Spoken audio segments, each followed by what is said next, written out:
posisi kita memberikan kehadiran dan bahasa karena atas berkat rahmatnya kita bisa bertemu di ruang ini di aula Dinas Kominfo DIY untuk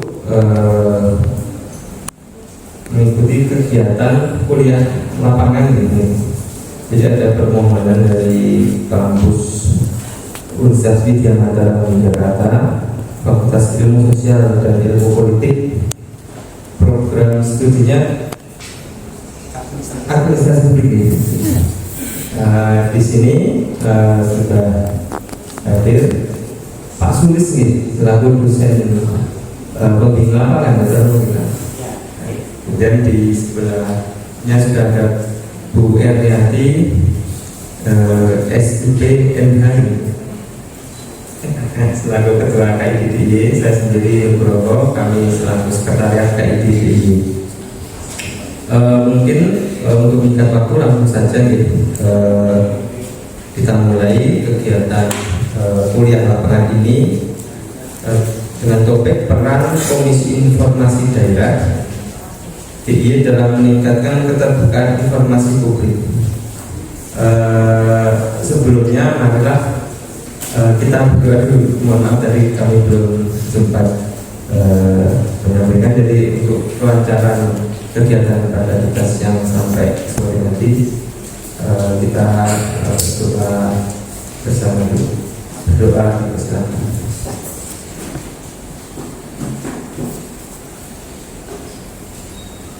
Cukup.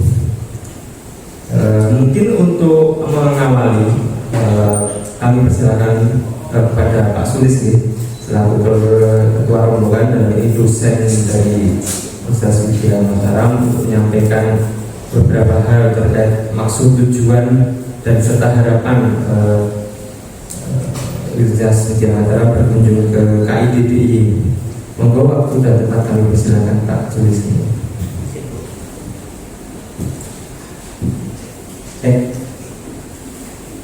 Baik, terima kasih Nugroho atas kesempatannya. Sebelumnya, Assalamualaikum warahmatullahi wabarakatuh. Selamat sejahtera semua.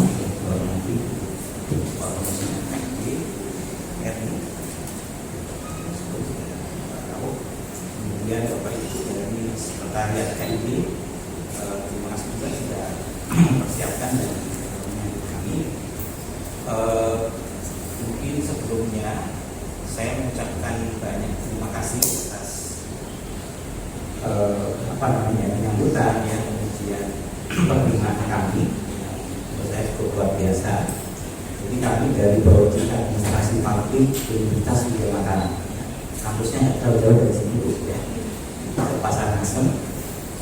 Kampus 1, kami juga ada kampus terpadu yang sedang proses pembangunan, berada di daerah mana ya itu? Betul, jadi daerah masuk kecamatan Gapir ya. Nah, rencana nanti tahun depan kita akan pindah ke kampus terpadu. Nah, kami saya juga kemudian membawa mahasiswa angkatan 2002, ada 2 kelas jadi kelas pagi dan kelas karyawan ya.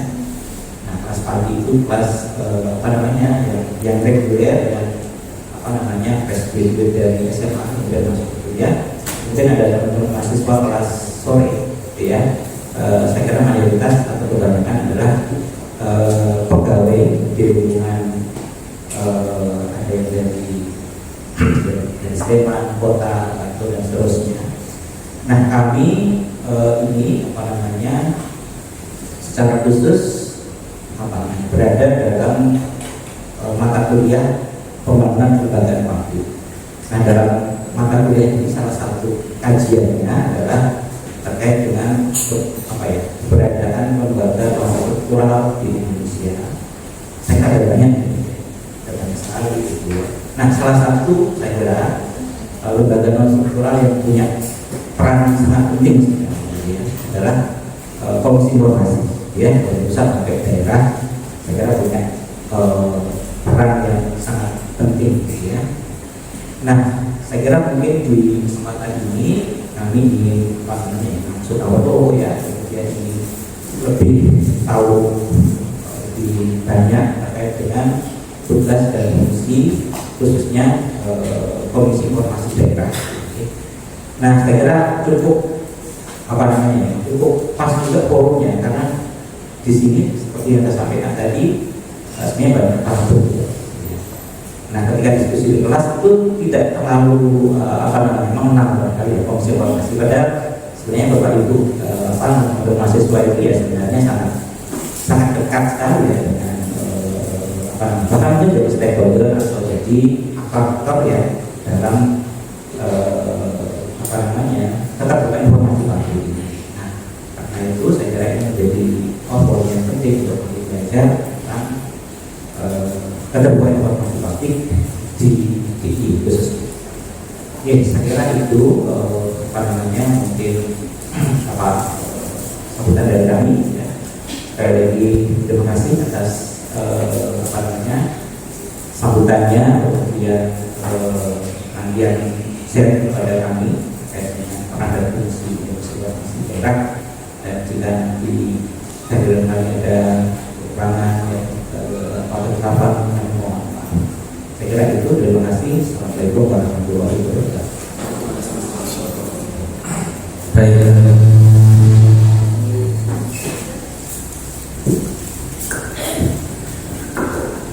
Baik, terima kasih Pak Sulis atas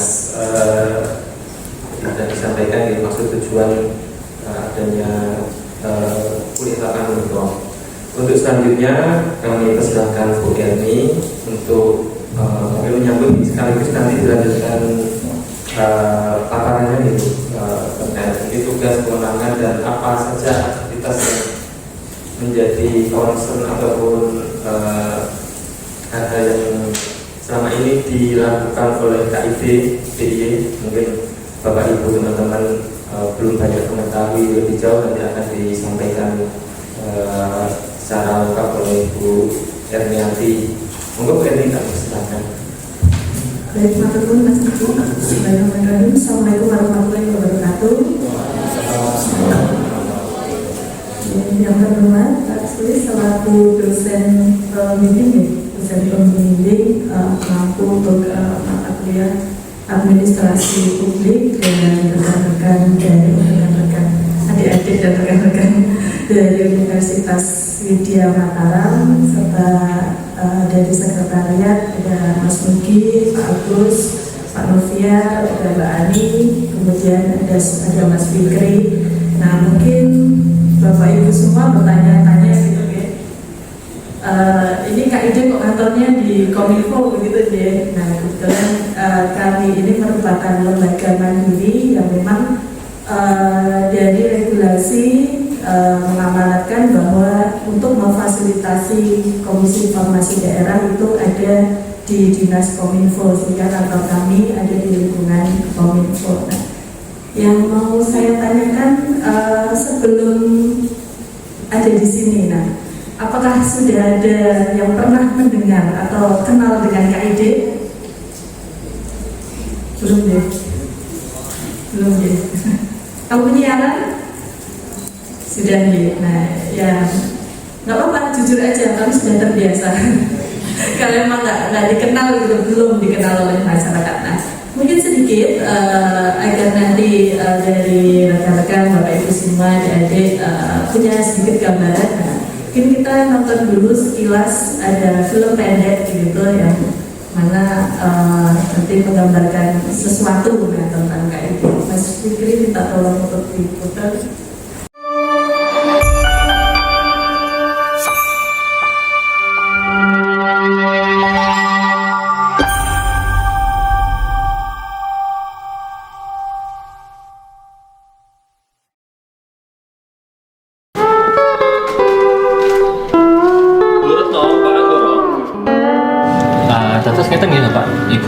Informasi yang jenengan minta itu sebenarnya sudah ada di website Kalurahan semua. Menika untuk website pun mungkin saya tinggali piyambak ya. Oke. Nah, informasi publik harus didapat secara cepat, tepat waktu, ringan biaya, sederhana. Mengatakan nggih? Oke, niki seratipun saged dibuka. Oke, mangatan. Oke. Informasi dampak lingkungan atau AMDAL menika, rencana pembangunan pabrik di desa ini itu sebenarnya bukan wewenang kami untuk mencari informasi tersebut. Monggo jenengan langsung ke Dinas Lingkungan Hidup. Nah, niki surat resmi dari kami, monggo ditampi. Matur nuwun. Nggih, sami-sami matur nuwun, Mas. Bu Wijayanti, nyuwun pangapunten sangat nih Bu, daftar nilai ujian seleksi dukuh itu kami belum dapat memberikan informasi. Insya Allah kami akan memberikan kabar selama 10 hari.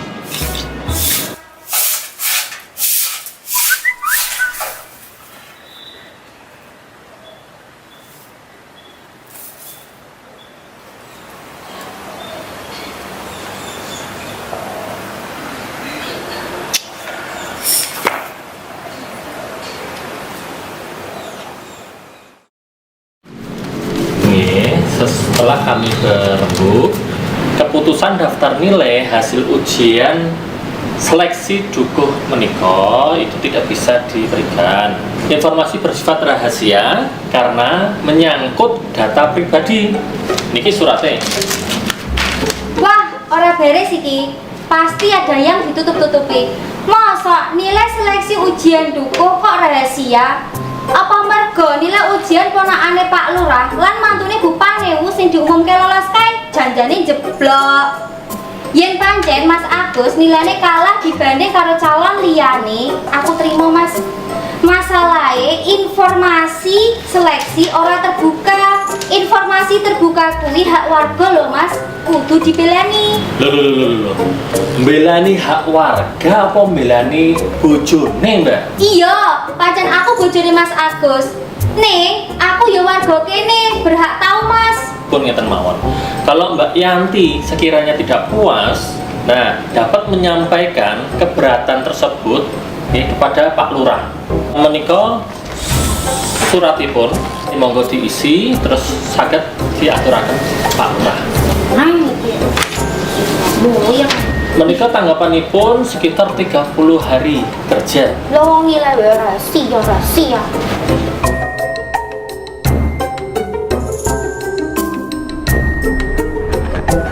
Piye to iki? Prono sprene kok yo durung kabar. Mbok wis to, Dik.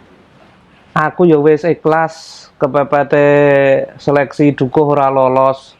Nek nyoto-nyoto seleksi dukuh kuwi dicurangi, ben sik kuwasa sik bales. Gusti Allah mboten sare. Ora iso, Mas. Jenengan ikhlas, tapi aku bojomu lan warga pendukungmu sing ora ikhlas tetep kudu diperjuangke. Ya wis. Nek pancen tekadmu gede, tekate para warga ya gede, coba nganggo cara iki.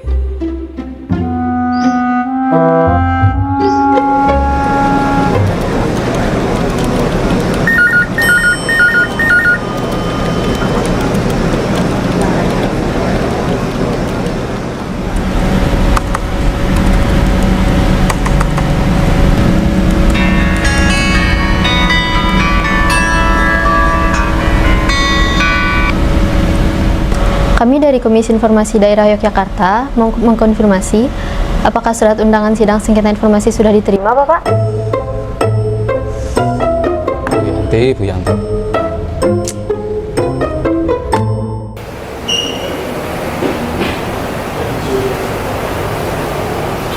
Sidang adjudikasi Komisi Informasi Daerah Istimewa Yogyakarta dengan ini dinyatakan dibuka dan terbuka untuk umum.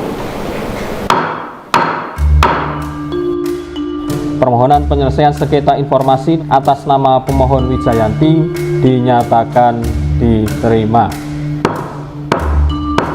Selanjutnya kami mewajibkan kepada para pihak untuk melaksanakan mediasi, dengan demikian sidang ditunda.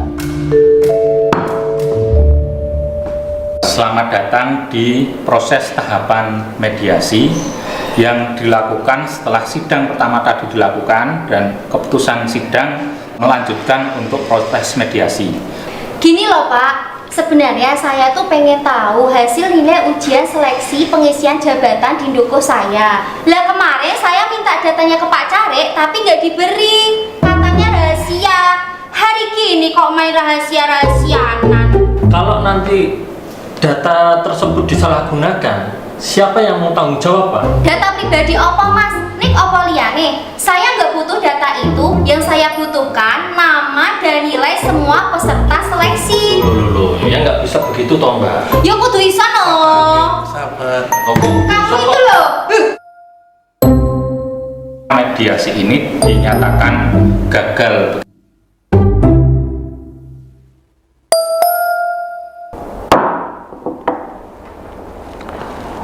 Agenda sidang pada hari ini adalah putusan Komisi Informasi Daerah Istimewa Yogyakarta. Pemohon mengajukan permohonan informasi untuk pemenuhan hak informasi sebagai fungsi pengawasan masyarakat. Tidak dapat menjadikan pengecualian sebagai informasi dalam suatu salinan informasi publik sebagai alasan untuk mengecualikan akses publik terhadap keseluruhan salinan informasi publik. Memutuskan 1. Mengabulkan permohonan pemohon untuk sebagian sebagaimana pokok permohonan informasi yang disampaikan pada persidangan di Komisi Informasi Daerah. 2. Menyatakan bahwa informasi yang diminta pemohon berupa daftar nilai peserta seleksi ujian pengisian jabatan Dukuh Nanggung Mulyo adalah informasi yang terbuka untuk sebagiannya. 3. Memerintahkan termohon untuk memberikan salinan daftar nilai seluruh peserta seleksi ujian pengisian jabatan Dukuh Nanggung Mulyo kepada pemohon dengan menghitamkan sebagian data pribadi yang tercantum di dalamnya. Lah ini istimewa.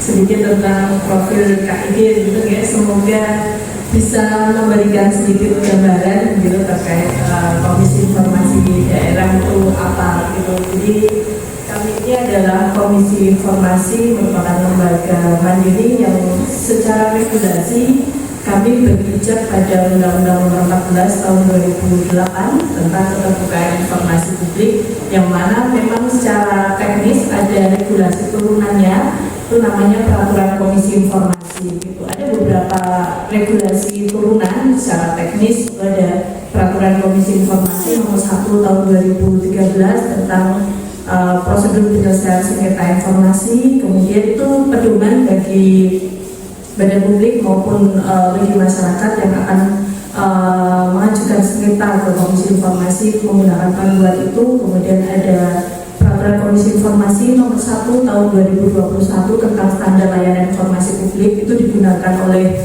badan publik sebagai standar untuk menyampaikan layanan informasi kepada masyarakat. Kemudian ada khusus untuk di Kalurahan, itu namanya Peraturan Komisi Informasi Nomor 1 Tahun 2018 tentang standar layanan informasi publik Kalurahan. Nah, untuk di DIY ini sebagai pelopor begitu, ada perda namanya Peraturan Daerah Istimewa Yogyakarta Nomor 4 Tahun 2021 tentang pengelolaan keterbukaan informasi. Nah, ini merupakan di Indonesia ini perda yang pertama yang mengatur secara spesifik terkait dengan pengelolaan keterbukaan informasi. Nah, di Perda Nomor 4 ini juga kalau di regulasi di Undang-Undang Nomor 14 itu hanya mengatur ketugasan utama, yaitu menerima, memeriksa, dan memutus sengketa informasi. Nah, untuk di Perda ini sudah dijabarkan bahwa selain menerima, memeriksa, dan memutus sengketa informasi, KID DIY juga memiliki tugas melakukan sosialisasi dan edukasi keterbukaan informasi publik kepada masyarakat, kemudian melakukan monitoring dan evaluasi kepada badan publik, juga memberikan rekomendasi kepada badan publik atas hasil monitoring dan evaluasi. Nah, mungkin ini nanti bagian ini yang relate dengan mungkin mata kuliah di yang saat ini sedang berjalan begitu ya. Kenapa KID itu juga tadi mungkin dari Bapak Ibu atau rekan-rekan bingung ya. Di satu sisi menangani sengketa, tapi di sisi lain kenapa harus melakukan tadi sosialisasi dan edukasi. Jadi kenapa terjadi sengketa? Bahwa sengketa itu tidak selalu karena badan publik tidak memberikan informasi. Jadi bisa saja gini. Di pasal 28F begitu sudah disampaikan bahwa masyarakat itu punya hak untuk mengakses informasi, tapi informasi yang seperti apa? Apakah semua informasi yang ada di badan publik itu merupakan informasi yang terbuka? Itu tidak, karena secara regulasi sudah ditetapkan bahwa badan publik boleh melakukan atau mengklasifikasikan suatu informasi itu ke dalam informasi yang dikecualikan. Nah, terkadang masyarakat tidak tahu bahwa informasi yang mau diminta itu ternyata masuk ke dalam informasi yang dikecualikan. Atau ada juga mungkin kalau dari Bapak Ibu atau rekan-rekan kadang mendengar atau membaca berita begitu, masyarakat merasa dilempar pada saat mengajukan permohonan informasi atau mau mengakses informasi ke instansi A, ternyata dilempar ke instansi B, atau bahkan di dalam satu instansi sendiri ke bidang A kemudian dilempar ke bidang B. Nah, terkadang berita itu tidak sepenuhnya dilempar-lempar, tetapi terkadang masyarakat tidak tahu regulasinya. Kalau meminta suatu informasi itu harus ke bidang apa, harus ke dinas apa, itu terkadang tidak tahu, sehingga terkadang muncul berita bahwa masyarakat mau mengakses informasi di dinas tertentu kemudian dilempar-lempar. Nah, atau di hal lain itu bahwa masyarakat mau mengakses informasi yang ternyata informasi itu memang tidak dikuasai. Bisa jadi misalkan yang lazimnya dan sering terjadi, misal mau mengakses letter C, mintanya ke BPN misal, padahal letter C itu yang menguasai adalah pihak kelurahan, kadang ada salah alamat. Atau bisa jadi masyarakat baru kepo, misalkan saking baru ngehits gitu, kenapa istri seorang pejabat menenteng tas mewah berganti-ganti, mau tahu ini istrinya ini latar belakangnya apa, usahanya apa, kemudian mau meminta informasi terkait dengan profil ataupun harta yang dimiliki oleh istri dari pejabat. Sementara hal itu kan bukan merupakan informasi publik karena yang menjabat adalah pejabat tersebut, bukan istrinya. Nah, terkadang hal-hal tersebut ketidaktahuan masyarakat yang mengakibatkan masyarakat merasa mau mengakses informasi, tetapi informasi itu tidak diberikan oleh badan publik. Karena tidak diberikan, sudah diregulasi, sudah dijamin bahwa masyarakat boleh mengakses informasi dan memang masyarakat boleh mengajukan sengketa. Jadi kalau masyarakat terhambat atau tidak mendapatkan informasi yang diminta, bisa mengajukan keberatan. Keberatan itu semacam merasa keberatan karena saya tidak direspon atau saya direspon oleh badan publik tetapi tidak sebagaimana yang diminta. Misalkan tadi dijawab kami tidak menguasai, nah itu tetap tidak terima gitu. Kemudian masyarakat mengajukan yang namanya sengketa informasi. Nah, mengajukannya ke Komisi Informasi Daerah. Nah, kami menangani sengketa tersebut. Tetapi memang karena kami ini berada di dua sisi, kami merupakan lembaga mandiri, independensi kami adalah pada saat kami melakukan persidangan dan saat ini kami sampaikan bahwa mohon maaf, ini semua komisioner dari 5 komisioner, kami ada 5 komisioner, kemudian hanya saya yang bisa menerima Bapak Ibu dan rekan-rekan karena yang lainnya sidang gitu. Jadi saat ini di KIDDI ada 23 register yang masuk.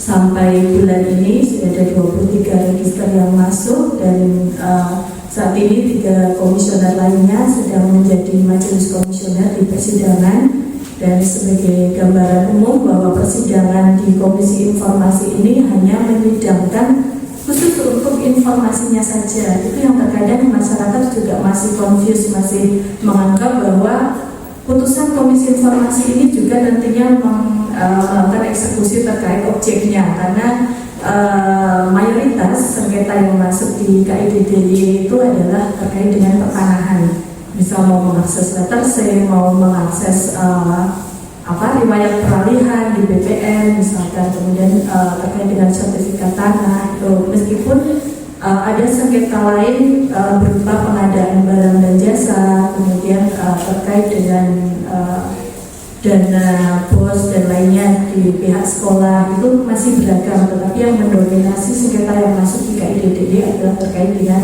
masalah pertanahan, khususnya letter C dan sertifikat tanah. Nah, tadi sebagai gambaran bahwa persidangan di Komisi Informasi ini sama, jadi pada saat awal nanti ada pemeriksaan awal melihat legal standing pemohon. Kalau di Komisi Informasi itu bukan tergugat tapi termohon, begitu, pemohon dan termohon. Ada pemeriksaan awal memastikan legal standing dari pemohon, termohon, jangka waktu, kemudian kewenangan KID-DIY, apakah berwenang untuk menangani sengketa tersebut. Kemudian nanti ada pembuktian itu bisa tidak bisa dibatasi berapa kali tergantung dari kebutuhan. Kemudian ada kesimpulan. Kalau di kami tidak ada replik gitu, tapi cukup kesimpulan dan setelah itu putusan. Nah, putusan di Komisi Informasi ini berkekuatan hukum tetap, dan bagi pemohon atau termohon yang tidak menerima putusan kami bisa mengajukan banding ke PT UN. Di PT UN itu untuk Badan Publik Negara termohonnya, kemudian kalau di pengadilan negeri itu untuk Badan Publik Negara. Itu sedikit gambaran sidang di Komisi Informasi tadi sudah terangkum di movie pendek tadi, ya, di film pendek tadi. Nah, selain itu, kenapa kami juga di Perda Nomor 4 Tahun 2021 juga diberikan tugas untuk tadi melakukan sosialisasi dan edukasi kepada masyarakat, karena di DIY ini masyarakat memang belum terlalu mengenal KID gitu, dan masyarakat masih ada masyarakat, kelompok masyarakat yang memang belum mengetahui haknya untuk mengakses informasi, belum tahu, bahkan ada yang datang ke kami itu konsultasi dan merasa takut gitu kalau mengakses informasi. Jangan-jangan nanti kalau saya minta ke kalurahan nanti saya dikunjoro. Masih ada yang berpikiran seperti itu. Atau jangan-jangan nanti kalau saya mau minta informasi ke dinas A, pada saat saya ingin memproses sesuatu saya di-ban, misalnya di blok gitu, saya tidak bisa mengakses. Jangan-jangan. Nah, masih banyak anggapan-anggapan negatif untuk mengakses suatu informasi, sehingga memang di Perda Nomor 4 ini mengamanatkan bahwa KID-DIY juga harus melakukan tugas, yaitu selain tadi menyelesaikan sengketanya juga untuk melakukan edukasi dan advokasi kepada masyarakat, begitu, agar masyarakat lebih aware, begitu, untuk bisa mengakses informasi. Sebenarnya mengakses informasi itu menjadi motivasi begitu bagi badan publik, karena kadang badan publik itu merasa kami sudah menyediakan, sudah mengumumkan informasi secara maksimal, tapi kayaknya masyarakat nggak butuh itu, nggak ada yang tanya ke kami, masih ada anggapan seperti itu, sehingga kami perlu memotivasi kepada masyarakat bahwa ayo gunakanlah hak untuk mengakses informasi, karena itu juga tadi selain informasi saat ini itu sudah setara dengan emas gitu ya Pak. Saat ini sudah menjadi komoditi yang sangat penting, bagaimana informasi itu bisa mempengaruhi dari sisi ekonomi, dari sisi keuntungan, benefit, banyak hal. Contohnya misalkan Bapak Ibu atau adik-adik semua, misal tidak terpapar informasi terkait dengan beasiswa, padahal syarat dan ketentuan bisa terpenuhi oleh Bapak Ibu semua, karena tidak mendapatkan informasi dan tidak mau mengakses informasi, tidak mendapatkan informasi terkait beasiswa, maka yang seharusnya bisa mendapatkan beasiswa jadi tidak mendapatkan beasiswa. Misal itu contoh yang terjadi di sekitar kita, ataupun Misal kalau yang saat ini generasi muda itu sukanya main saham begitu. Kalau tidak mengakses informasi, tidak tahu updating berita di luar sana, bisa jadi karena ketidaktahuan, oh saya ini aja taruh saham di A begitu. Sementara yang A ini sedang terpengaruh kondisi politik ekonomi di luar sana, sehingga itu akan menimbulkan kerugian secara benefit tidak dapat. Nah, itu hal-hal kecil yang memang ternyata suatu informasi itu sangat berpengaruh di kehidupan kita, baik tadi secara benefit maupun ekonomi maupun cara masa depan begitu. Kemudian hal lain adalah selain kami juga harus memastikan bahwa masyarakat itu mengetahui haknya untuk mengakses informasi, juga di sisi lain kami juga mendapat tugas melalui Perda Nomor 4 Tahun 2021 bahwa kami juga harus melakukan monitoring dan evaluasi kepada badan publik.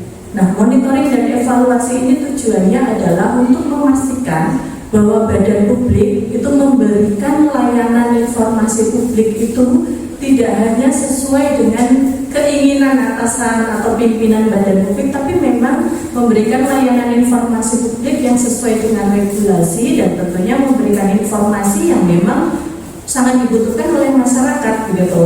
Akan menjadi percuma apabila badan publik hanya menyampaikan informasi-informasi terkait dengan seremonial, misalkan pimpinan badan publik mengunjungi kawasan A, pimpinan badan publik menghadiri acara B, itu bagi masyarakat ya tidak tahu, kecuali kalau memang misalkan dinas pendidikan menyampaikan bahwa program-program di dinas pendidikan beasiswa bagi pelajar misalkan itu apa, kemudian dinas kesehatan memastikan bahwa fasilitas kesehatan ada di mana, kemudian kuotanya, kemudian daya tampung untuk pasien misalkan. Itu kami memastikan bahwa badan publik itu memang menyediakan informasi yang sesuai dengan tugas fungsinya dan juga tadi sesuai dengan kebutuhan masyarakat. Gitu. Masyarakat pasti kalau menginginkan informasi terkait dengan pendidikan pasti ke dinas pendidikan begitu. Sehingga dipastikan kalau dua-duanya sudah berjalan,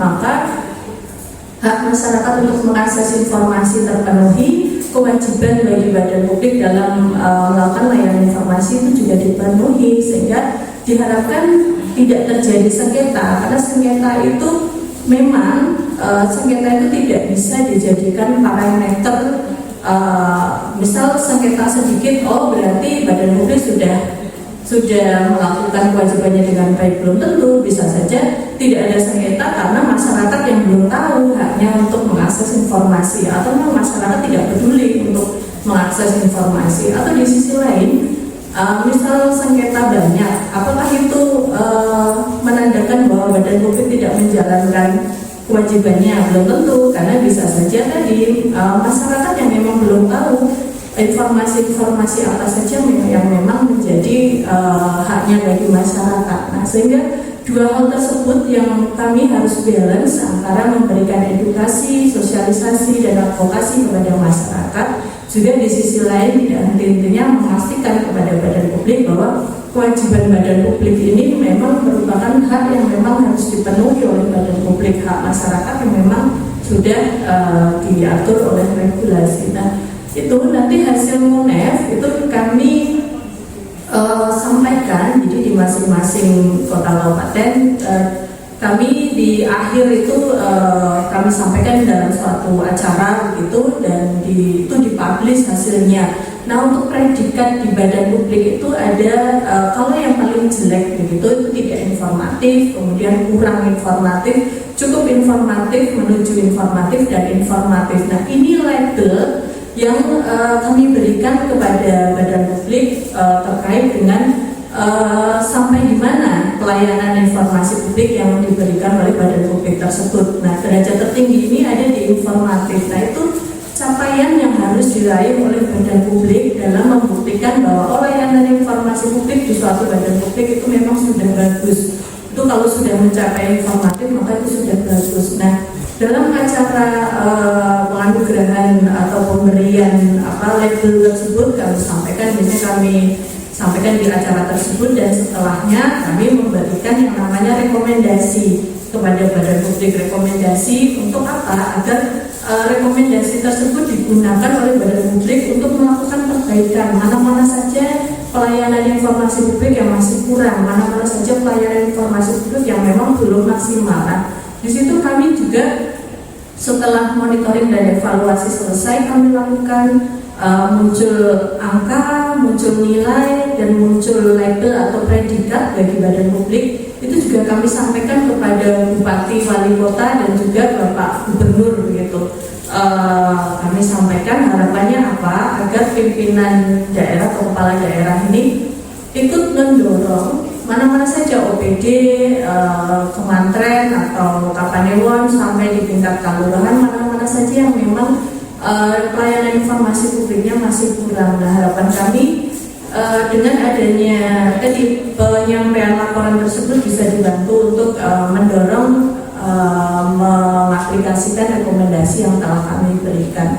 Mungkin itu sedikit kilas apa saja yang menjadi kewajiban tugas fungsi Komisi Informasi Daerah Istimewa Yogyakarta. Tentunya tadi saling berkorelasi antara tugas utama kami dan tadi bagaimana peran KID DIY dalam keterbukaan informasi publik. Kalau yang relate dengan topik yang diangkat pada siang hari ini ya Pak, itu memang peran kami di situ, jadi memastikan bahwa melalui monitoring dan evaluasi keterbukaan informasi publik yang dilaksanakan oleh KID DIY 1 kali dalam setahun itu bisa memberikan masukan bagi badan publik untuk meningkatkan layanan informasi publik dan menerapkan keterbukaan informasi publik di badan publik yang ada di daerah istimewa Yogyakarta, karena KID DIY ini adalah Komisi Informasi tingkat provinsi, sehingga wilayah kami hanya terbatas di provinsi di daerah istimewa Yogyakarta saja, sehingga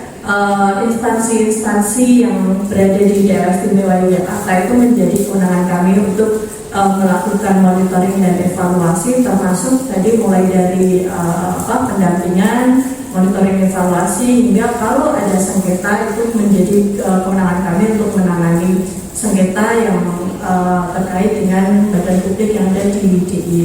Mungkin itu sedikit, barangkali nanti kalau ada yang belum jelas bisa ditanyakan, kita sambil berdiskusi saja.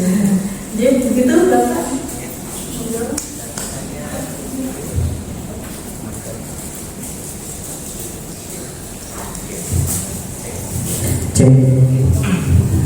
Saya kira luar biasa apa yang disampaikan oleh Ibu Ketua Komisioner terkait dengan tugas fungsi Komisi Informasi Daerah di Yogyakarta cukup besar perannya gitu ya. Tadi juga disampaikan terkait dengan informasi terbuka, informasi tertutup, gitu ya. Teman-teman mahasiswa ini mendalami apa itu informasi terbuka, informasi tertutup, gitu ya. Kemudian tadi juga disebutkan bahwa Undang-Undang Nomor 14 Tahun 2008 ataupun Perda itu mengikat pada badan publik, betul ya. Nah, badan publik itu kalau dulu mungkin kita cukup simpel menafsirkan ya, badan publik itu pemerintah gitu ya. Tapi tadi kan ada rinciannya, badan publik negara, badan publik non pemerintah dan seterusnya. Nah, barangkali kami gitu ya, yang di kampus swasta itu ya barangkali juga terikat gitu ya. Karena kalau saya baca sekilas itu undang-undang KIP itu juga menjelaskan bahwa badan publik itu yang didanai ya oleh APBN ataupun APBD, maka dia terikat gitu ya, oleh regulasi ini gitu ya. Nah, mungkin saya akan membantu juga sebagai moderator. Ini masuk sesi diskusi tanya jawab gitu ya. Monggo kalau rekan-rekan teman-teman mahasiswa jika ingin mendalami apa yang sudah disampaikan Bu Erwin tadi, dipersilakan. Barangkali mungkin tiga temannya dulu. Monggo. Bayu, kemudian ada lagi. Oke, Bayu dulu silakan, nanti teman-teman yang lain mau teruskan. Ya, terima kasih. Sebelumnya Assalamualaikum warahmatullahi wabarakatuh. Perkenalkan, nama saya Fajar Bayukti. Ini saya bertanya terkait tadi sempat disampaikan tugas dari KID salah satunya adalah menyelesaikan permasalahan sengketa. Yang menjadi pertanyaan saya, khususnya saya yang terbilang awam ini, bagaimana KID menyelesaikan sengketa informasi publik, dan apakah ada sanksi bagi pihak yang melanggar? Jika ada, apa saja sanksi bagi pihak yang melanggar? Sekian, terima kasih. Wassalamualaikum warahmatullahi wabarakatuh.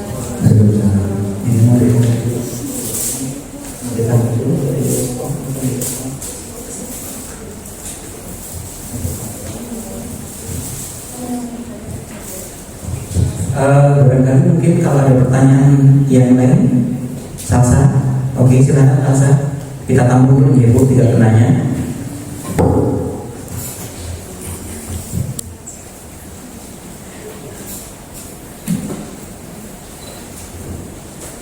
Selamat siang Ibu.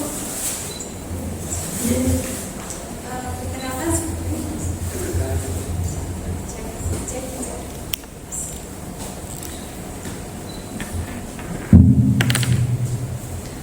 Selamat siang Ibu. Perkenalkan saya Masyarakat Salsia.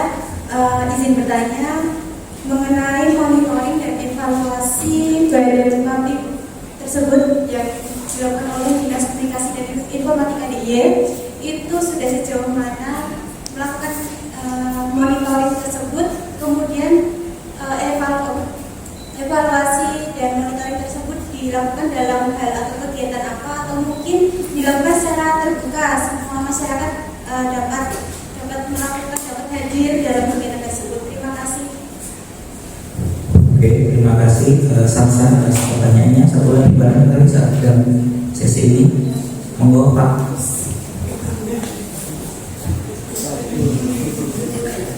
Assalamualaikum warahmatullahi wabarakatuh. Perkenalkan, saya mahasiswa kelas itu dari bidang kendaraan. Nama saya Ranto.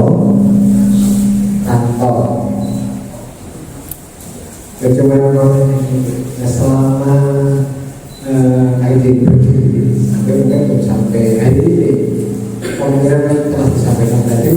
Tahun ini aja menangani sekitar 23 registrasi yang masuk di itu tentu saja dalam pelaksanaan dalam penyelesaian melalui beberapa kendala atau mungkin tantangan-tantangan, mungkin ada pengalaman khusus atau tantangan-tantangan yang sampai sekarang itu Ibu merasa berat atau tantangan apa yang atau dianggap itu tantangan terlucu atau mungkin susah dilupakan, itu mungkin tantangan apa dan mungkin itu ada trik khususnya untuk menyelesaikan tantangan tersebut. Mungkin bisa berbagi untuk teman-teman kami dan untuk mungkin kedepannya kami juga bisa menjelaskan teman-teman juga. Terima kasih. Oke, terima kasih Pak Ranto. Yang ketiga lagi, mungkin sesi pertama ini kita akan langsung dijawab oleh Bu Dani. Ya, teman-teman, jadi pertanyaan dari Mas Fajar mengenai bagaimana KID menyelesaikan sengketa dan apakah ada sanksi bagi yang melanggar. Nah, terkait dengan penanganan sengketa tadi menyambung juga dari Pak Anto bahwa 23 register itu selama setahun dan di tahun-tahun ini rekor gitu, paling banyak 23, sebelumnya 21, 19, nah itu tidak pasti gitu ya, tidak pasti. Nah, karena sengketa ini kan dari masyarakat begitu, sehingga kami tidak bisa menargetkan penanganan sengketa berapa gitu, tapi sejauh ini dalam 1 tahun paling banyak di tahun ini. Nah, dalam menyelesaikan sengketa, jadi sebagai gambaran tadi syarat dari masyarakat untuk mengajukan sengketa itu yang pertama harus melalui prosedur sebelumnya mengajukan surat dulu ke badan publik.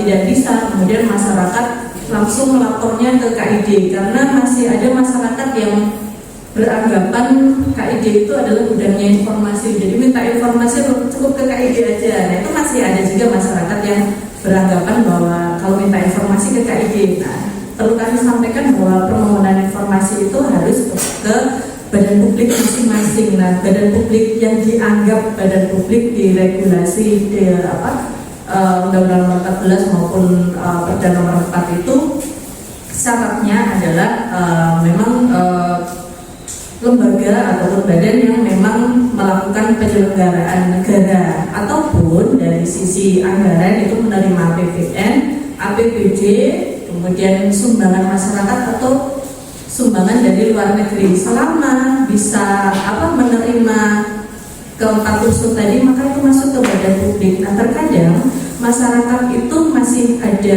masyarakat yang memang salah alamat tadi, meminta informasi sudah sampai ke keberatan dan mengajukan sengketa ke Komisi Informasi Daerah. Ternyata yang disengketakan itu bukan termasuk badan publik, ternyata pihak swasta misalkan yang memang tidak ada sangkut pautnya dengan tadi tidak menerima anggaran tersebut. Nah, mungkin Bapak Ibu atau adik-adik pernah mendengar kasus di mana salah satu retail terbesar di Indonesia begitu pernah disengketakan oleh masyarakat karena mungkin Bapak Ibu kalau di toko retail begitu pernah mendengar apakah kembaliannya boleh disumbangkan. Nah, itu pernah disengketakan perusahaan retail tersebut karena tadi menerima sumbangan masyarakat. Itu kategorinya adalah sumbangan masyarakat karena meskipun agak terpaksa ya, kadang agak terpaksa ya sudahlah gitu, tapi itu kan sukarela gitu, sehingga itu diklasifikasikan sebagai badan publik. Dan informasi publik yang dikuasai oleh perusahaan retail yang tiba-tiba menjadi badan publik tersebut memang hanya sebatas pada bagaimana tanggung jawab atau penggunaan dari sumbangan tersebut, dari kembalian-kembalian yang dikumpulkan tersebut. Dan mereka tidak punya kewajiban untuk menyampaikan keuangan secara keseluruhan karena sumbangannya hanya itu saja gitu. Nah, sehingga itu bisa masuk dalam kategori itu. Nah, dipastikan dulu bahwa kami yang pertama pada saat menerima permohonan sengketa memastikan bahwa administrasinya sudah terpenuhi. Tadi apakah di regulasi itu syarat untuk mengajukan informasi hanya ada dua. Yang pertama adalah WNI, warga negara Indonesia, dan yang kedua bahwa seseorang yang melakukan permohonan informasi itu punya alasan kenapa meminta informasi itu. Hanya dua itu. Nah, kemudahan itu yang memang di satu sisi sangat mendukung bagi siapapun yang mau meminta informasi itu. Tapi di sisi lain juga memang ada oknum yang memang dalam tanda kutip mengerjai badan publik begitu ya. Ya sudah, saya minta informasi kenapa iseng aja gitu. Ada juga yang seperti itu. Misal semua badan publik di suatu wilayah begitu dimohon informasi semua dalam satu waktu yang bersamaan. Itu nanti juga ada regulasi yang mengatur bagaimana permohonan informasi yang sungguh-sungguh. Tetapi secara reguler kami memastikan dulu bahwa apakah benar itu WNI yang minta informasi, kemudian yang kedua apakah alasannya itu relate atau mempunyai hubungan dengan apa yang dimohonkan gitu. Nah, kalau sudah memastikan itu, baru memastikan bahwa si pemohon informasi ini memang sudah menyurat sebelumnya kepada badan publik, sudah minta informasi, kemudian apa sudah melakukan keberatan. Nah, kalau semua sudah terpenuhi, maka kami akan mengkaji dan itu bisa diregister. Kalau di kami namanya register. Nah, kalau sudah diterima, maka nanti akan melalui persidangan tadi seperti yang saya sampaikan sebelumnya. Nah, kemudian terkait dengan sanksi, kalau sanksi itu di Undang-Undang Nomor 14 Tahun 2008 tentang Keterbukaan Informasi Publik di pasal 52 itu salah satu contohnya bahwa mungkin kan download aja ya, atau nanti ini Bapak Ibu atau teman-teman bisa klik gitu terkait dengan sanksi itu ada di pasal 52. Bahwa maksimal bagi badan publik yang memang tidak menyediakan informasi yang memang wajib disediakan begitu itu maksimal penjara 2 tahun ataupun denda 5 juta. Kemudian bagi masyarakat itu sanksinya berlaku bagi masyarakat yang menyalahgunakan informasi tersebut. Itu ada regulasinya, sudah diatur. Nah, itu terkait dengan hak dan kewajiban. Tetapi terkait dengan badan publik ataupun masyarakat yang melakukan sengketa, jadi upayanya kalau memang tidak menerima itu bisa banding sampai kasasi. Itu. Tapi kalau sanksi itu hanya mengikat tadi bagi badan publik yang tidak menyediakan informasi, kemudian bagi masyarakat adalah masyarakat yang menggunakan informasi itu tidak sesuai dengan peruntukannya. Misalkan dia sudah mendapatkan informasi dan juga masyarakat yang memang sudah mendapatkan informasi, kemudian mungkin yang selama ini sering tidak disadari gitu hoax, misalkan menyebarkan hoax. Oh, dapat info data bahwa misalkan data masyarakat yang kemarin terdampak banjir misalkan 10 orang, oh sama masyarakat yang dapat informasi itu dirubah jadi 100 orang. Nah itu salah satunya juga pidana tersebut mengikat ke orang yang menyalahgunakan informasi. Kemudian terkait dengan pertanyaan dari Mbak Salsa gitu ya, sejauh mana MONEF. Nah, MONEF ini dilakukan oleh Komisi Informasi Daerah, tentunya tadi Diskominfo itu sebagai fasilitator, dari sekretariat ini semuanya adalah pegawai di Diskominfo begitu. Nah, tetapi untuk monitoring dan evaluasi ini kami lakukan pelaksanaannya adalah komisioner dan juga sekretariat, juga kami ada tim MONEF, begitu kami melibatkan dari akademisi, dari NGO, dari pakar, dari BRIN begitu. Kemudian tadi kami menyusun yang namanya indikator. Nah, indikator itu untuk menilai mulai dari pelayanan, kemudian bagaimana fasilitasnya di badan publik, dan kemudian bagaimana pemenuhan atas regulasi yang ada. Nah itu kami bagi, begitu. Yang pertama kami sampaikan bahwa badan publik itu dalam proses monitoring dan evaluasi itu wajib mengisi yang namanya SAQ, Self Assessment Questionnaire. Nah, badan publik ini wajib mengisi.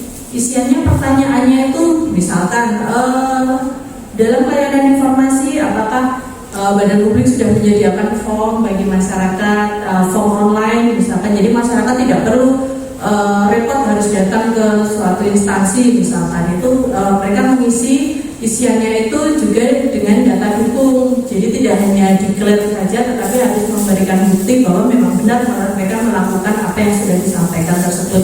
Setelah mengisi SAQ, kami melakukan yang namanya verifikasi website. Verifikasi website ini kami website dan juga media sosial, karena badan publik itu wajib menyampaikan, mengumumkan informasi yang berada pada kewenangannya, yang ada di kewenangannya menjadi kewenangannya itu melalui website maupun media sosial. Itu di Peraturan Komisi Informasi Nomor 1 Tahun 2021 itu sudah diwajibkan bahwa minimal melalui kanal itu, website dan juga media sosial, sehingga kami menilai apakah website dan media sosial suatu badan publik itu memang sudah melakukan sudah memberikan informasi tadi sesuai dengan regulasi, apakah profilnya sudah diupdate, kemudian apakah sebagai contoh misalkan apakah sudah menyediakan laporan keuangan, kemudian kegiatannya, kemudian rencana kerja, rencana strategis, apabila ada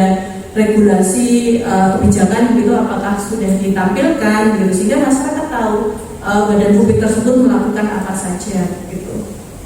Kemudian tadi pertanyaan selanjutnya, MONEF ini dilakukan dalam hal apa gitu. Tentunya monitoring dan evaluasi ini semuanya terkait dengan pelaksanaan keterbukaan informasi publik. Nah, kami melihat dari indikatornya dan dari mulai melakukan pelayanan informasi publik begitu, secepat apa, seakurat apa, karena informasi yang diberikan oleh badan publik itu harus memenuhi unsur cepat, mudah diakses, berbiaya ringan, akurat. Nah itu kalau tidak memenuhi unsur itu maka badan publik tersebut juga tidak bisa mendapatkan nilai yang bagus gitu. Kemudian dari sisi pelayanan, apakah sudah cukup bisa memfasilitasi masyarakat yang ingin memohon informasi dengan baik atau belum, termasuk dengan rekan-rekan disabilitas, apakah sudah dimudahkan untuk mengakses lokasinya, kemudian untuk apakah di web itu ada menu untuk teman-teman yang berkebutuhan khusus, misalkan low vision dan sebagainya, apakah sudah ada itu. Nah itu kami menilai hal-hal tersebut. Tentunya panduan yang kami pedomani ada di Peraturan Komisi Nomor 1 Tahun 2022 tentang monitoring dan evaluasi keterbukaan informasi publik. Nah mungkin nanti bagi Bapak Ibu atau rekan-rekan yang tadi masih penasaran begitu dengan ini, nanti bisa di-download itu semua regulasi terkait dengan keterbukaan informasi publik.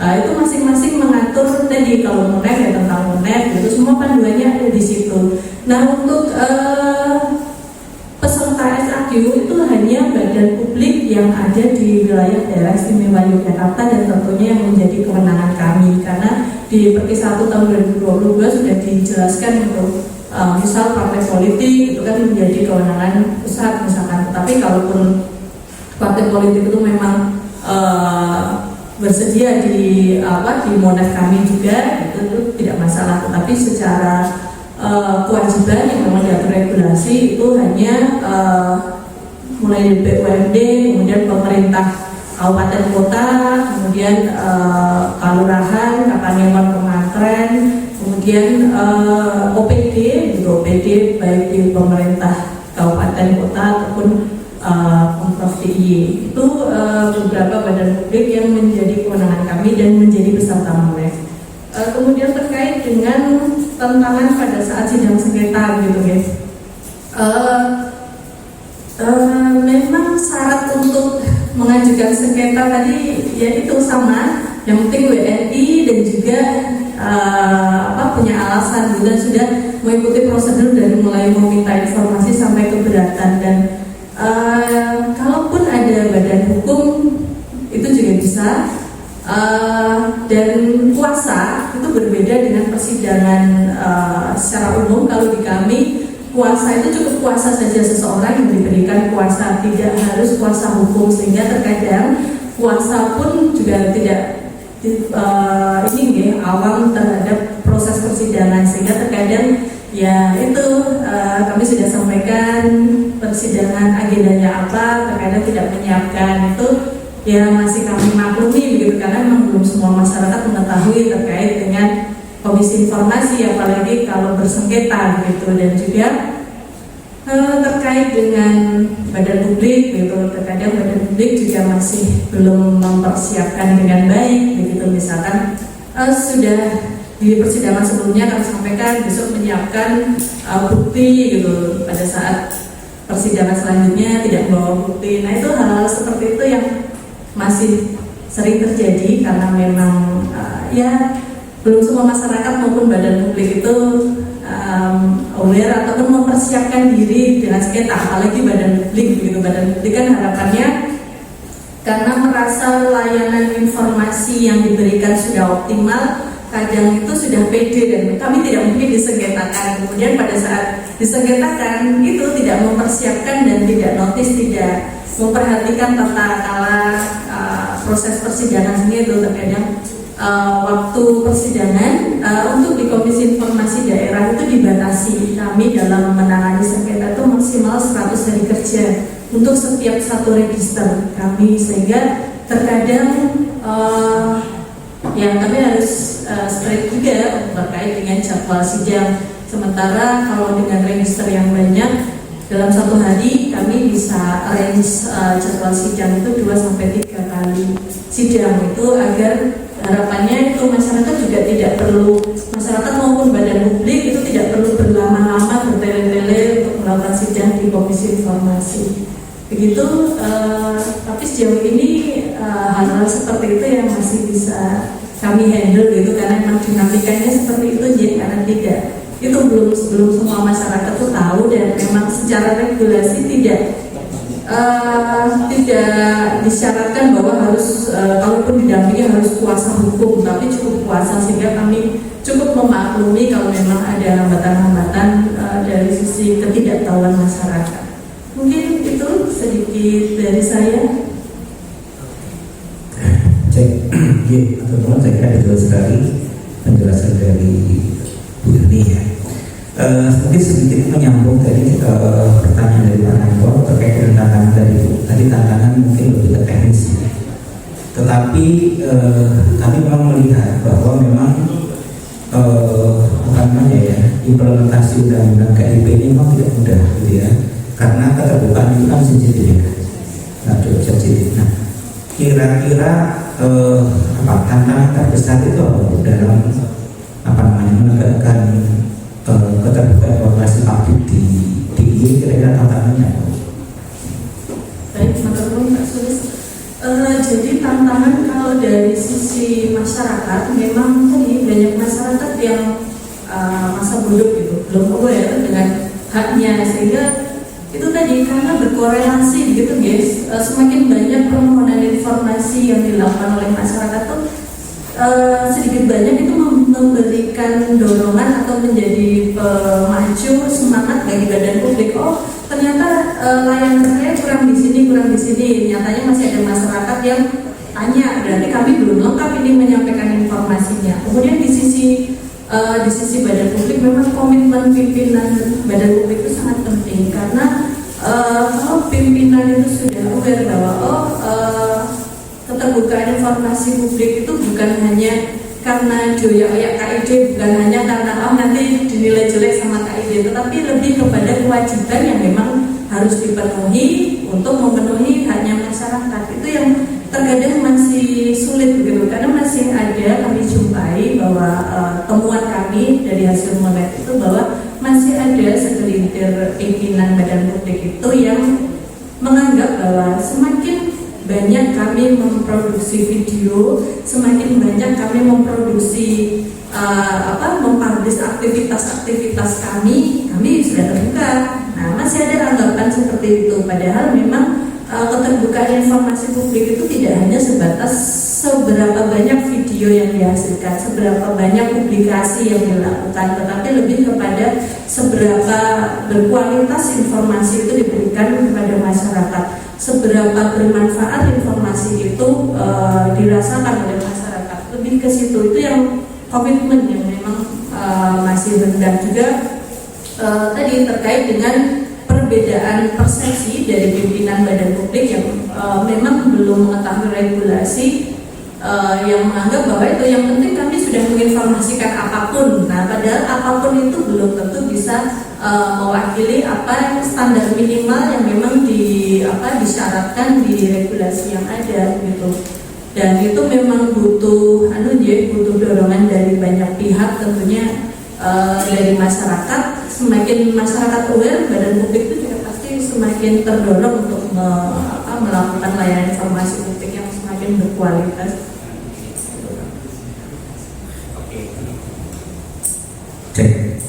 Baik, mungkin ini sesi terakhir untuk tanya jawab. Jika masih ada teman-teman mahasiswa yang mendalami, saya persilakan Pak Dudi. Biasanya tanya kalau di kelas ini harus tanya Pak. Assalamualaikum warahmatullahi wabarakatuh.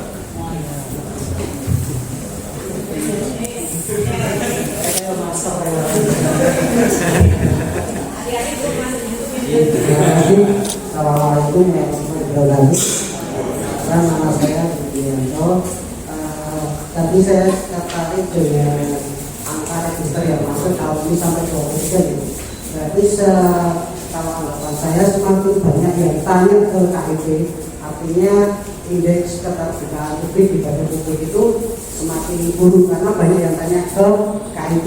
Kenapa tidak langsung tanya ke badan publik yang ada di setiap wilayah?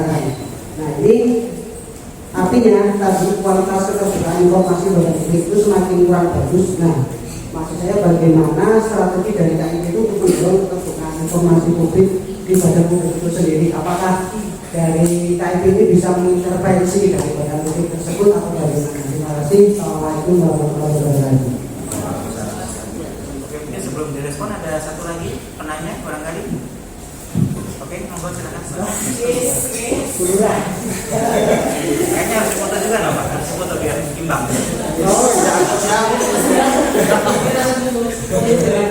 Sebelumnya Assalamualaikum warahmatullahi wabarakatuh. Mohon izin Ibu, saya tertarik dengan predikat atau derajat yang diberikan kepada badan publik. Nah, itu diberikan atas dasar apa? Kemudian sengketa-sengketa yang masuk itu apakah juga mempengaruhi terhadap peringkat dari badan publik tersebut? Terima kasih. Assalamualaikum warahmatullahi wabarakatuh.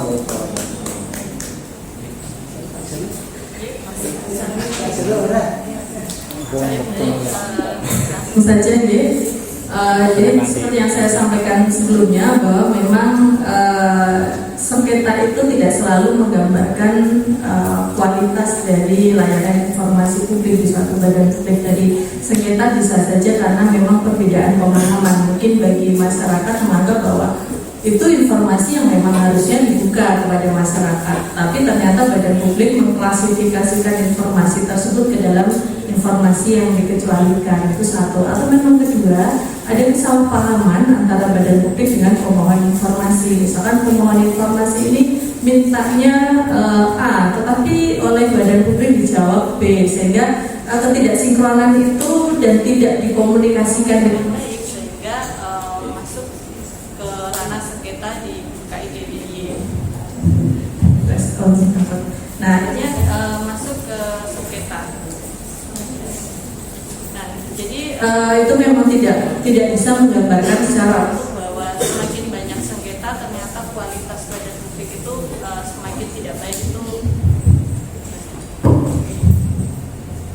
Nah, itu memang tidak bisa dijadikan indikator. Nah, kalau di Komisi Informasi, indeks keterbukaan informasi publik itu dilakukan dengan tahapan yang berbeda, dan itu dilakukan oleh Komisi Informasi Pusat. Karena indeks ini kan dia meneropong dengan skop yang lebih luas dibandingkan kalau monitoring dan evaluasi, sehingga itu tadi tidak bisa disamakan antara indeks keterbukaan informasi publik dengan jumlah sengketa di Komisi Informasi Publik, karena tadi banyak faktor yang memicu terjadinya sengketa. Jadi tidak selalu dan tidak bisa bahwa semakin banyak sengketa artinya layanan informasi publik di suatu badan publik itu jelek, tidak bisa. Dan tadi menyambung juga pertanyaan selanjutnya bahwa memang kami tidak memasukkan sengketa itu ke dalam salah satu indikator, karena itu dua hal yang berbeda. Bisa jadi badan publik dengan predikat informatif bahkan dengan nilai tertinggi disengketakan, bisa saja karena sengketa tadi ternyata karena memang tidak direspon atau terlambat merespon. Kalau di regulasi itu kan badan publik maksimal merespon permohonan informasi itu maksimal 10 hari kerja. Kalaupun tadi minta perlu koordinasi dengan instansi lain atau dinas lain, bisa melakukan perpanjangan maksimal 7 hari kerja. Tetapi tadi kondisi di badan publik itu kan tidak semua dipahami oleh masyarakat. Nah, terkadang itu tidak sadar 10 hari kerja terus atau kadang di internal badan publik sendiri manajemen persuratannya belum terlalu bagus sehingga terlewat, atau bisa juga masyarakat meminta informasi melalui email yang ternyata emailnya tidak dibuka setiap hari. Itu ada keterlambatan dalam merespon dan ataupun tidak merespon, masuk ke spam misalkan. Nah, itu bisa juga menimbulkan sengketa gitu. Jadi sengketa itu tidak bisa disamakan atau dibandingkan dengan bagaimana pelayanan informasi publik di dalam badan publik. Sehingga memang dalam monitoring dan evaluasi yang kami lakukan, kami hanya melihat indikator-indikator yang memang bisa mencerminkan sejauh mana atau sebaik apa badan publik itu melakukan layanan informasi kepada masyarakat, dan memang layanan informasi itu memang sangat bermanfaat bagi masyarakat, dan itu tidak terkait dengan putusan. Nah, yang kami kaitkan adalah dari sisi kepatuhan. Misal badan publik yang pernah bersengketa di Komisi Informasi Publik, yang kami nilai salah satunya adalah bagaimana tingkat kepatuhan badan publik itu dalam menjalankan putusan Komisi Informasi. Apakah mereka, misal kami memutuskan suatu badan publik berdasarkan kajian majelis komisioner memang benar bahwa informasi yang diminta oleh masyarakat itu merupakan informasi yang terbuka, sehingga putusan kami memerintahkan kepada badan publik untuk memberikan informasi itu kepada masyarakat. Nah, yang kami nilai adalah tadi kepatuhan badan publik dalam melaksanakan putusan Komisi Informasi Daerah. Tetapi memang secara proses kalau sudah pernah diregister atau belum, nah itu tidak menjadi penilaian di MUNEF, karena itu tidak ada korelasinya dengan pelayanan informasi publik. Mungkin itu sedikit yang bisa saya respon. Oke, saya kira sudah. Satu boleh? Oh, satu lagi. Saya mau membaca situasi dulu. Ya. Oke. Bismillah. Perkenalkan, saya Pak Jono dari Universitas Widya Mataram, termasuk mahasiswa kelas sore. Pertanyaan saya begini, sekarang ini penyebaran informasi melalui gadget atau HP sudah menyebar begitu begitu masif, atau kita tidak bisa melihat berita itu benar atau tidak, baik itu di tingkat daerah atau di luar daerah. Nah, yang ingin saya tanyakan, seandainya saya mendapatkan berita dari HP tentang pribadi saya sendiri, misalkan, mohon maaf putra panjenengan anak Anda kecelakaan di sini dan lain sebagainya, apakah berita itu bisa kita mintakan informasi kejelasan lewat Dinas Komunikasi dan Informatika yang pada saat itu memang panik, atau berita-berita yang lain? Intinya begini, bagaimana peran KID dalam mengatasi disinformasi dan berita hoax di tingkat daerah? Terima kasih. Ya, matur nuwun. Nah, sebenarnya pertanyaan ini lebih cocok disampaikan ke Mas Nugi, Pak Agus, Mbak Ani nih, karena ini pakarnya gitu ya, pakarnya pengendalian hoax gitu. Karena memang Komisi Informasi Daerah ini kan tadi tujuan utamanya adalah memastikan kepada badan publik menyampaikan berita yang benar. Nah, kalaupun tips and triknya, nah ini saya pernah diajari Mas Nugi ini. Nah, jadi tips cepatnya gitu, saring sebelum sharing.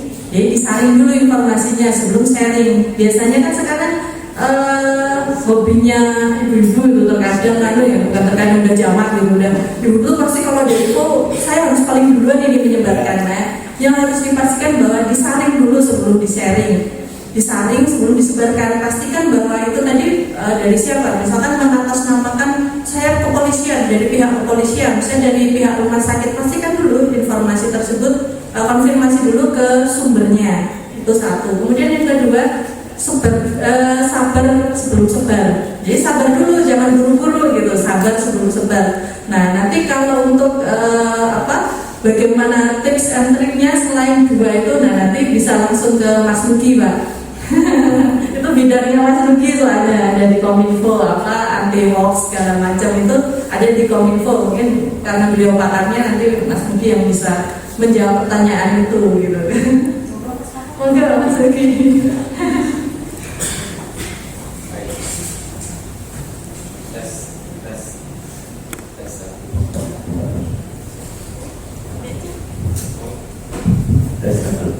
Mungkin mendapatkan dari Bu Eri tadi sudah disampaikan Bu Eri. Jadi memang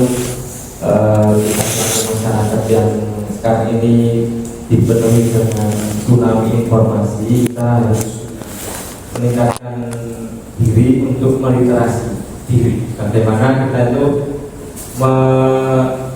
menerima, kemudian memproses, dan apakah perlu kita itu selanjutnya membagikan informasi itu. Jadi terkait pengendalian konten, penyadaran masyarakat terkait berita, baiknya berita hoax, itu memang salah satunya itu menjadi substansi ketugasan Dinas Kominfo. Namun demikian, Dinas Kominfo itu hanya dari sisi memberikan sosialisasi dan edukasi kepada masyarakat. Untuk implementasinya kita kembalikan lagi ke masyarakat. Jadi kita memberikan beberapa kali sosialisasi dalam 1 tahun, baik itu melalui media tatap muka, podcast, dan yang secara berkala Dinas Kominfo itu melakukan klarifikasi hoax melalui media sosial. Jadi Bapak Ibu monggo bisa follow akun media sosial Dinas Kominfo, baik itu Instagram, Twitter atau X, kemudian Facebook. Di situ secara berkala kami menyampaikan berita-berita hoax dan menyandingkan dengan berita-berita yang sudah terklarifikasi kebenarannya. Kalau untuk tips triknya, ya tadi sudah kami sampaikan melalui media sosial, dan itu juga menjadi tanggung jawab bersama, bukan hanya tanggung jawab kami di Dinas Kominfo. Mungkin tambah dari Pak Agus, menambahkan. Itu Bu, sebagai contoh itu kan dalam HUT Kota Jogja kemarin banyak sekali yang termakan berita hoax adanya sepeda apa itu? Sepeda gembira atau apa yang di alun-alun selatan itu loh, sudah ada panggung sudah dan lain sebagainya, ternyata itu cuma hoax, tidak ada panitianya dan seperti itu. Nah, itu juga bagaimana kok bisa terjadi seperti itu? Apakah bisa diklarifikasi oleh dinas ini dan lain sebagainya? Maksudnya seperti itu, kalau ada sesuatu hal yang mungkin masyarakat itu kurang tahu, kurang paham, ternyata berita ini hoax, kayak gitu loh. Tidak perlu ditanggapi, itu cuma contoh aja. Matur nuwun. Mungkin sedikit tanggapi. Jadi berita itu sekarang menjadi masyarakat itu sekarang bukan hanya selaku konsumen berita, tapi selaku produsen berita.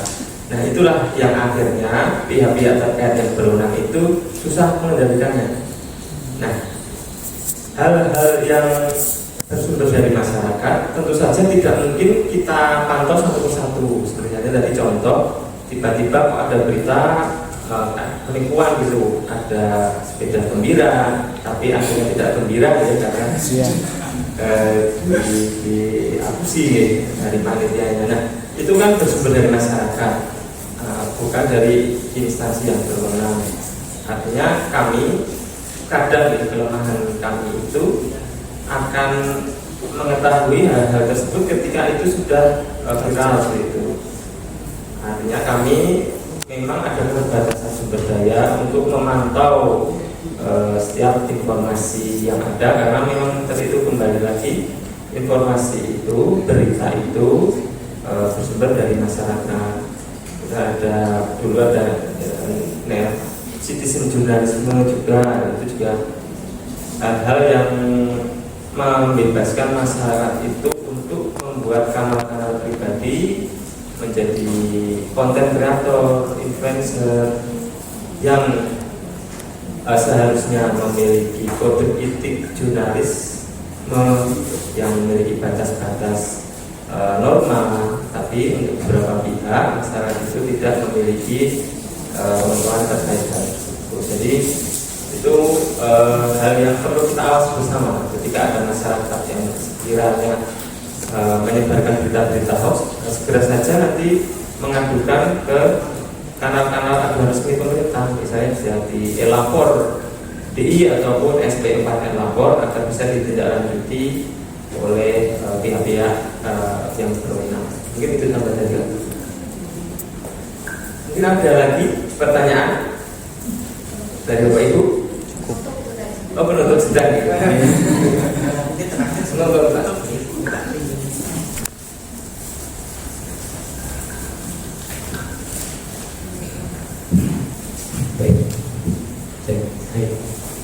Ya, saya kira ini saya sebagai penutup dari kami, sekali lagi kami mengucapkan banyak terima kasih kepada Bu Eni, kemudian Bapak Ibu dan saya yang telah memberikan banyak ilmu kepada kami, sehingga kami lebih mengetahui peran fungsi KID di DI ini ya. Kemudian kita juga mengetahui tantangan-tantangan apa saja yang menjadi mungkin penggambaran dan seterusnya. Tapi saya kira poin pentingnya adalah KID itu sangat penting sekali lagi dalam meningkatkan transparansi ataupun keterbukaan informasi bahwa publik penting sekali. Nah, kemudian saya harapkan ke depan barangkali kegiatan semacam ini masih bisa diteruskan sekalian. Tadi sampaikan bahwa komisi informasi masih kurang sempurna, ya. Sekali mungkin kami siap menjadi mitra. Jadi kami setiap tahun itu ada juga kegiatan pengabdian masyarakat, gitu ya. Nah, beberapa kali saya sendiri kegiatan pengabdian masyarakat itu topiknya itu terkait dengan keterbukaan informasi seperti ini. Ya, jadi saya menyampaikan Undang-Undang nomor 14 tahun 2008 itu ataupun yang ada di DIY gitu ya. Jadi mudah-mudahan nanti masih bisa bersinergi. Kemudian untuk teman-teman sekalian, saya nanti membuat laporan di lapangan ya. Ke depan juga tertarik dengan isu transparansi atau transparansi publik, bisa mengangkat jadi tema skripsi teman-teman nanti. Saya kira di prodi akhir belum banyak ya. Jika teman-teman nanti tertarik, saya kira sangat menarik ya. Nah, kemudian kami juga ada kuliah magang ya, barangkali nanti ke depan bisa dikerjasamakan ya, mahasiswa bisa magang di KID ataupun di Dinas Kominfo barangkali ya. Itu mudah-mudahan bisa terrealisasi. Kemudian kemarin saya juga sempat berbincang sama Pak Aswin, ditawari juga apa ya, semacam sertifikasi atau pelatihan, saya tidak tahu detail gitu ya. Nah, nanti barangkali itu nanti kita akan bicarakan juga. Prinsipnya bahwa mengharapkan kegiatan ini nanti masih terus berlanjut di masa-masa mendatang. Kami siap dari mitra KID ataupun Dinas Kominfo ini. Jadi sekali lagi mohon maaf jika ada hal-hal yang tidak berkenan ya.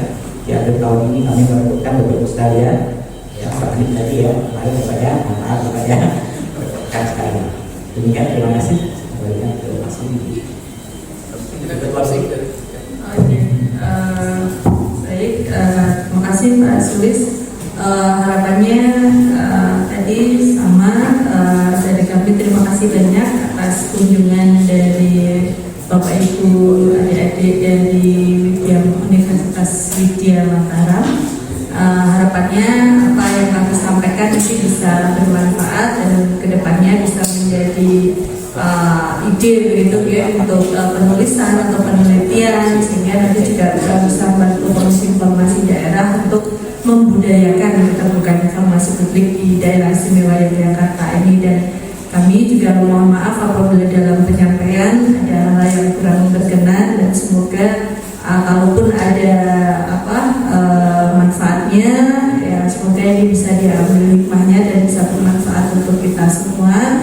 Dan semoga nanti secara kelembagaan kedepannya kita bisa bermitra dan bekerja sama tentang hal-hal nanti apa yang bisa kita kolaborasikan bersama. Itu Pak Sulis nanti akan kita tindak lanjuti.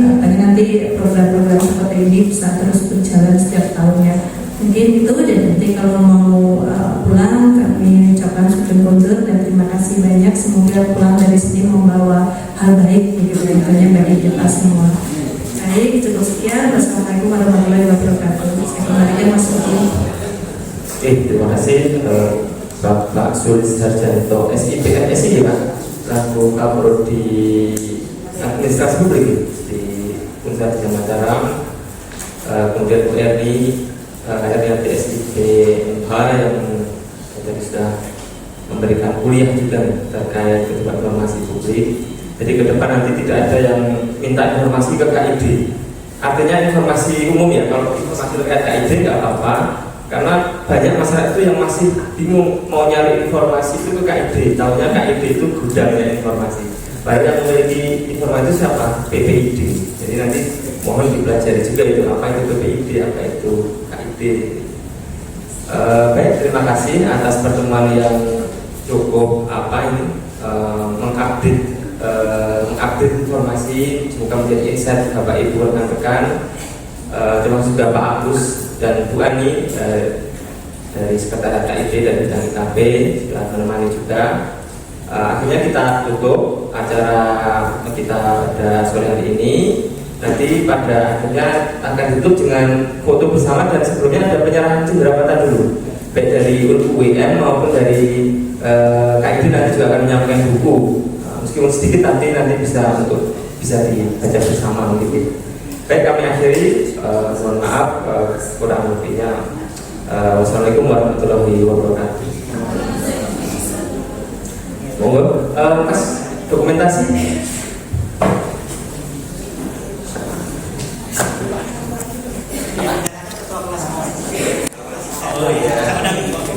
Sebelumnya mengingatkan ya, karena kita ada budaya kerja satria, nanti mohon ada upaya dengan terkait kebersihan ya. Nanti mohon kotak-kotak snack mohon nanti bisa dibawa keluar. Dan belum habis bisa dibawa pulang. Kalau sudah nanti bisa dibuang di tempat sampah dan disediakan. Terima kasih.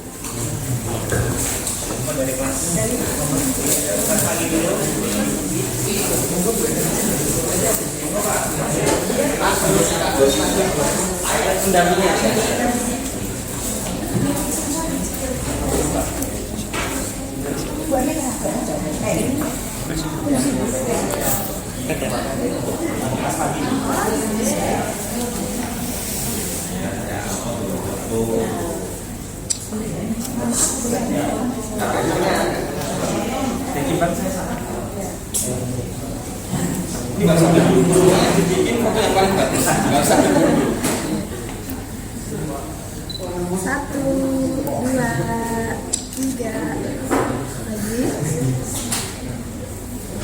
Satu, dua, tiga. Lihat HP. Satu.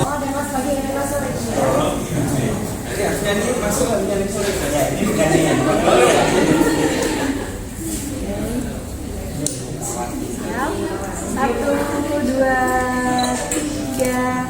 Sekali lagi. Satu, dua, tiga. HP 1, 2, 3. Lagi 1, 2, 3. Oke, satu lagi dari Rodi. Sama bukti saja.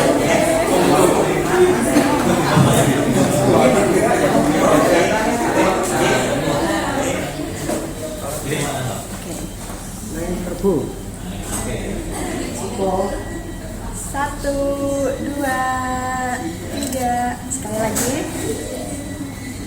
Satu, dua, tiga. HP 1, 2, 3. Lagi 1, 2, 3.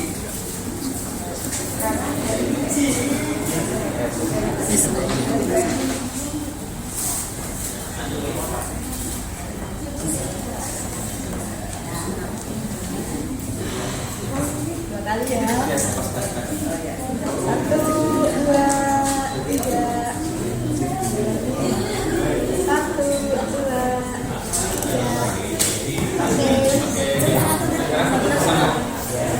Bersama. Berdiri, semuanya berdiri. Satu.